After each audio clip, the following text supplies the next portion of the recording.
Hello दोस्तों।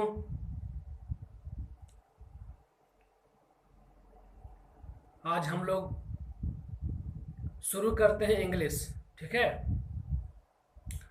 English शुरू करते हैं और इंग्लिश में मैं आपको जो भी दूंगा लेक्चर, तो इस लेक्चर को आप अच्छे से सुनिएगा और इसको आप नोट भी कर सकते हैं कॉपी में। ठीक है, क्योंकि यह आपको लेक्चर, जिसको आप पटना का सबसे टॉप टीचर मानते हैं इंग्लिश का, उसका लेक्चर दूंगा। तो आप समझ सकते हैं कितना इम्पोर्टेंट यह लेक्चर होने वाला है। यह इंग्लिश का सीरीज़ मैं शुरू कर रहा हूँ आज से। जिस तरह से मैंने शुरू किया है हिस्ट्री का सीरीज़, उसी तरह से मैं इंग्लिश का सीरीज़ शुरू कर रहा हूँ।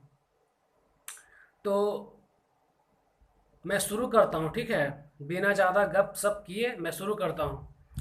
आप लोगों से निवेदन है कि आप इस लेक्चर को सीरियस लें और इसको कॉपी पे लिख लिया करें। अगर आप पढ़े हुए हैं तो अच्छी बात है, और अगर आप नहीं पढ़े हुए हैं तो लिख लिया करें, क्योंकि आप यही चीज़ को पढ़ने के लिए पटना आने के लिए व्यग्र होंगे, पटना आने के लिए व्याकुल होंगे कि हमको पटना जा कर के जमाल परवेज़ के यहाँ इंग्लिश पढ़ना है, या फिर महेश मिश्रा के यहाँ, या फिर जो भी हो, जहाँ तहाँ जो टॉप टीचर है वहाँ पे हमको इंग्लिश पढ़ना है। तो वही चीज़ मैं आपको अगर दे रहा हूँ वीडियो के थ्रू, तो आपको लेने में परेशानी नहीं होना चाहिए। तो मैं शुरू करूँगा आज नाउन नाउन का लेक्चर शुरू करूँगा। आप अच्छे से सुनिएगा और इस चीज़ को ध्यान में रखिएगा, या फिर कॉपी में लिख करके इसको रिवीजन किया कीजिएगा। तो नाउन नाउन क्या होता है आपको पता ही है। नाउन संज्ञा होता है। तो noun is the name of person, place और थिंग्स। यह तो हर बच्चा बच्चा जानता है, लेकिन हम लोग कॉम्पिटिटिव इंग्लिश पढ़ेंगे। ठीक है, और कॉम्पिटिटिव इंग्लिश पढ़ने का मतलब है कि जो ग्रामर का use exam point of view से होता है उसी के बारे में पढ़ाई करेंगे। ज़्यादा फालतू पढ़ाई, चूँकि स्टार टीचर ज़्यादा फालतू कुछ पढ़ाता नहीं है, वह टू द पॉइंट पढ़ा करके बच्चे को छोड़ देता है।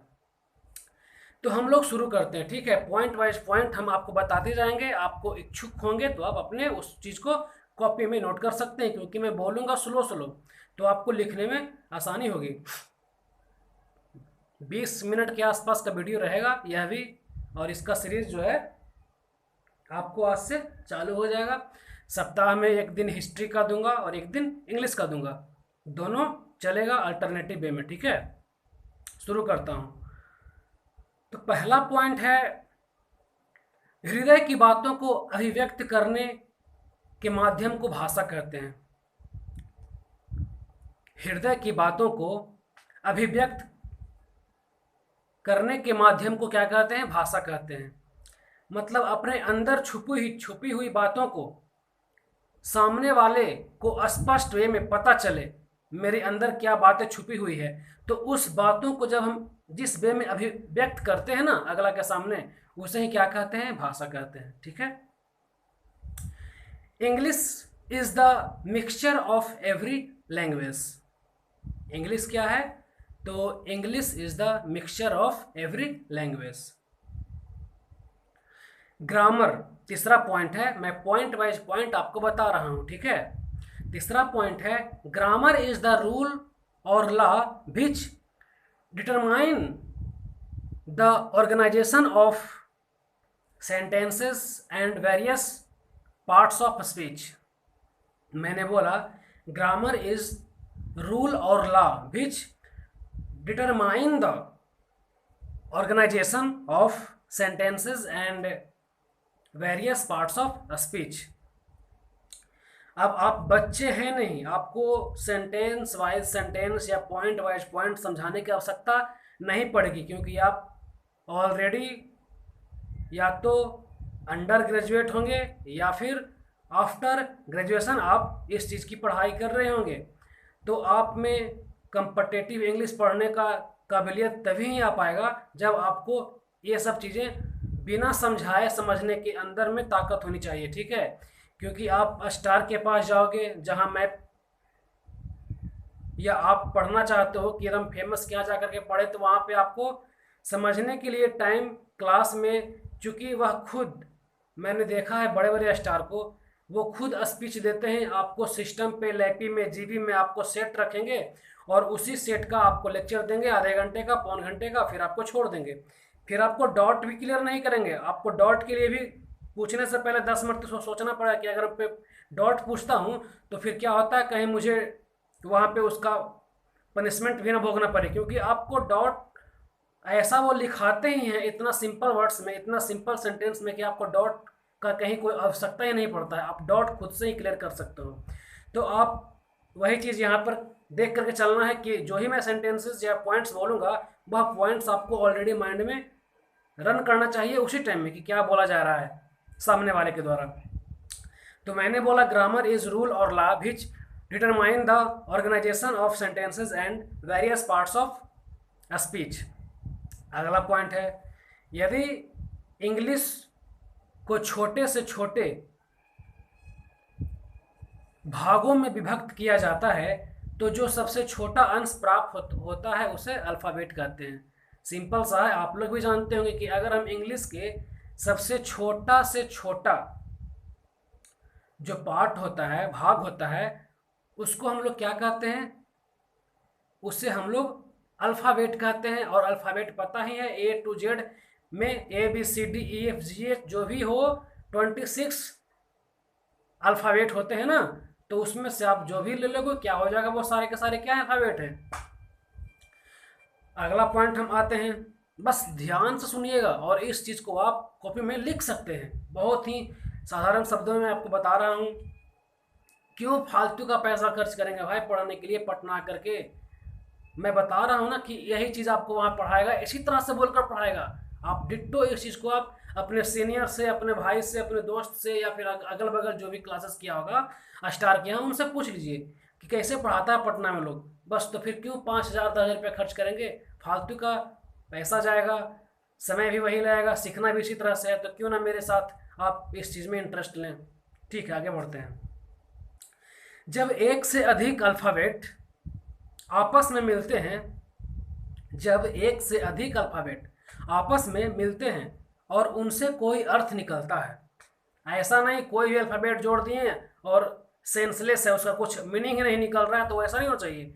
मतलब जब एक से अधिक अल्फ़ाबेट आपस में मिलते हैं और उनसे कोई अर्थ निकलता है तो उसे वर्ड कहते हैं। ठीक है, मैंने बोला है कि जब एक से अधिक अल्फ़ाबेट आपस में जोड़ते हैं या आपस में मिलते हैं और उनसे कोई सटीक अर्थ निकलता है तो उसे क्या कहते हैं, वर्ड कहते हैं। एग्जाम्पल। अब मैं यहाँ पे बोलता हूँ इजी, एग्जाम्पल का मैं मतलब सिंबल देता हूँ इजी। इसका मतलब समझते हैं क्या होता है, इसका मतलब होता है एग्जाम्पल ग्रेसिया। ठीक है, इसका मतलब क्या होता है, एग्जाम्पल ग्रेसिया। ये इजी का फुल फॉर्म है, क्या है, एग्जाम्पल ग्रेसिया। तो इजी मतलब example, we eat, be cat, कुछ भी आप जो सेंसफुल मीनिंग देता हो उसको हम अल्फ़ाबेट में अगर एक से ज़्यादा को जोड़ते हैं, मिलाते हैं और सेंसफुल मीनिंग देता है तो वो क्या कहलाता है, वर्ड कहलाता है। ठीक है, चलिए मैं अगले पॉइंट की तरफ चलता हूँ।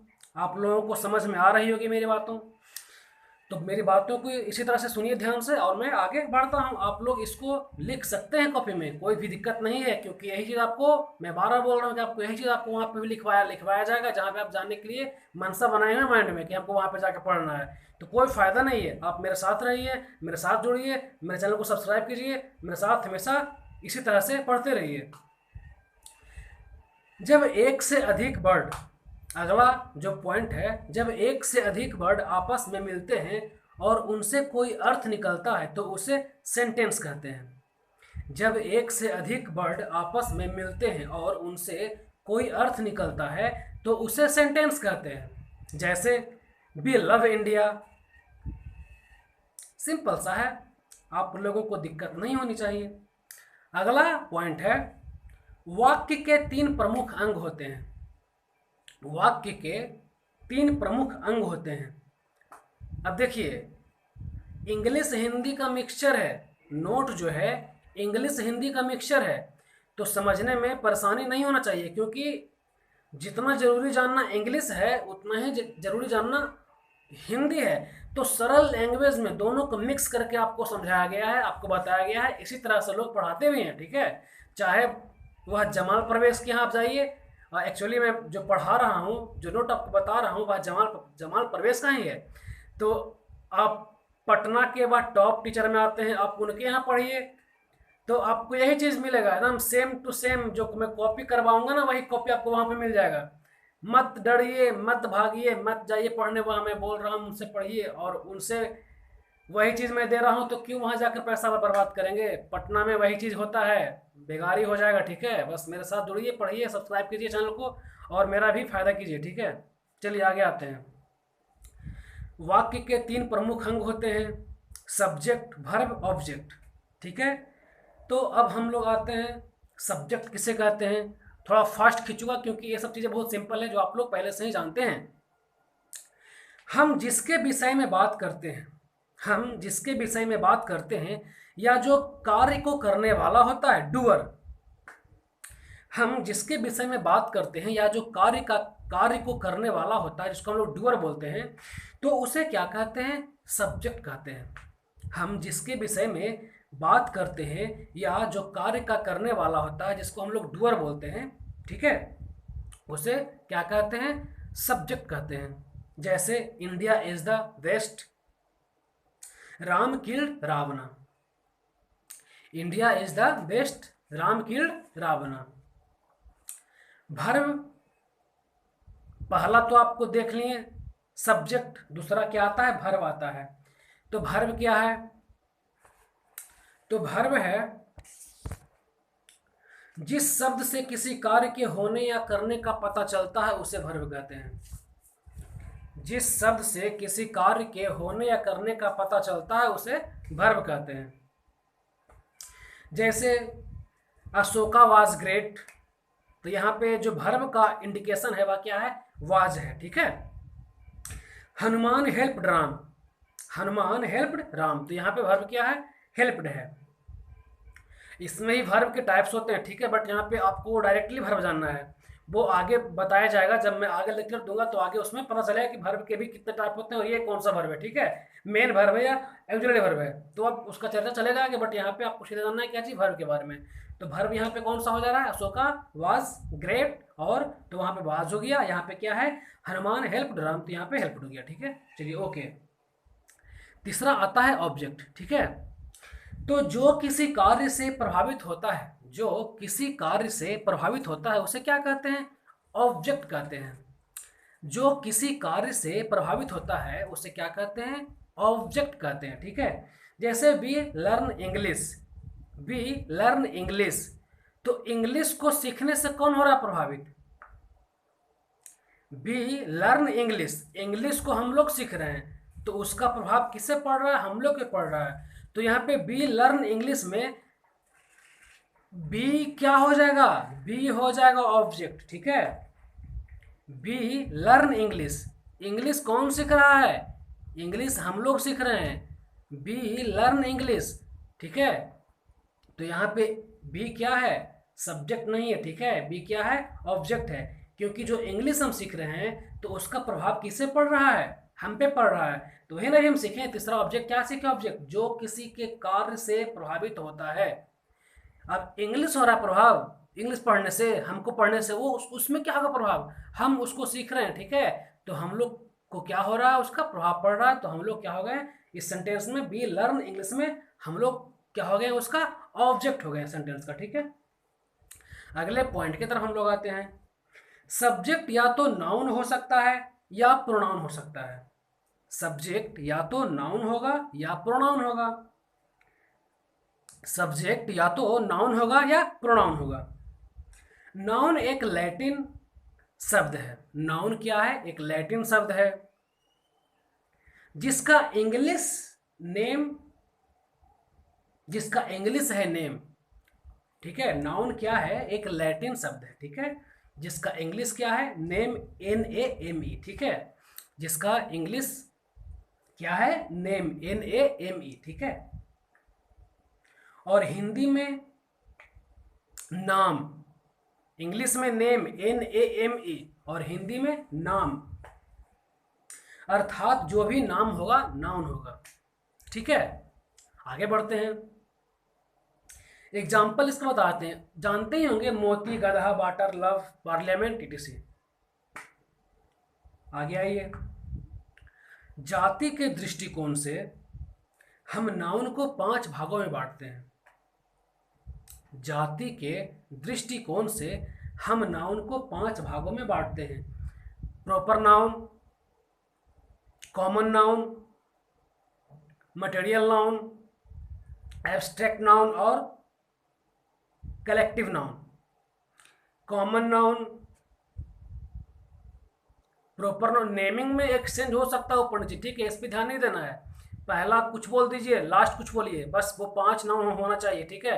और आजकल तो कंपैरेटिव में 4 नाउन से ही काम चल जा रहा है, ठीक है। 5वां को क्या कर दे रहा है, क्या कर दे जा रहा है, ऑब्सोल्यूट मान को उसको हटा दे जा रहा है, ठीक है। तो यहाँ पे हम लोग 5 का चर्चा करेंगे चूंकि, ठीक है। तो 5 का चर्चा करेंगे तो जो एक को हटाया गया है वो ऑलरेडी बाद में आपको पता चल जाएगा, ठीक है। लेकिन हम लोग सीखेंगे 5 को, ठीक है। पहला प्रॉपर नाउन, दूसरा कॉमन नाउन, तीसरा मटेरियल नाउन, चौथा एब्स्ट्रैक्ट नाउन, 5वां कलेक्टिव नाउन, ठीक है। तो हम लोग आते हैं अब किसके बारे में चर्चा करते हैं, प्रॉपर नाउन के बारे में चर्चा करते हैं। वैसा नाम जो किसी को विशिष्ट रूप से औरों से अलग करने के लिए दिए जाते हैं। वैसा नाम जो किसी को विशिष्ट रूप से औरों से अलग करने के लिए दिए जाते हैं उसे क्या कहते हैं, प्रॉपर नाउन कहते हैं।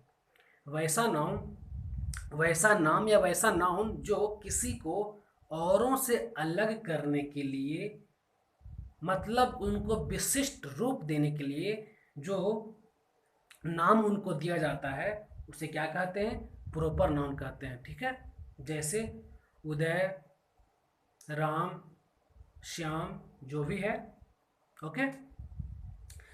यह हमेशा सिंगुलर होगा, मतलब प्रॉपर नाउन जो होता है वह हमेशा क्या होता है, सिंगुलर होता है। प्रॉपर नाउन का प्रथम अक्षर हमेशा क्या होगा, कैपिटल होगा। प्रॉपर नाउन का प्रथम अक्षर हमेशा क्या होगा, कैपिटल होगा। इसके पहले प्रायः मैं क्या बोल रहा हूं, प्रायः, जनरली इसके पहले प्रायः आर्टिकल का प्रयोग नहीं किया जाता है। मतलब प्रॉपर नाउन के पहले प्रायः आर्टिकल का यूज नहीं किया जाता है, ठीक है।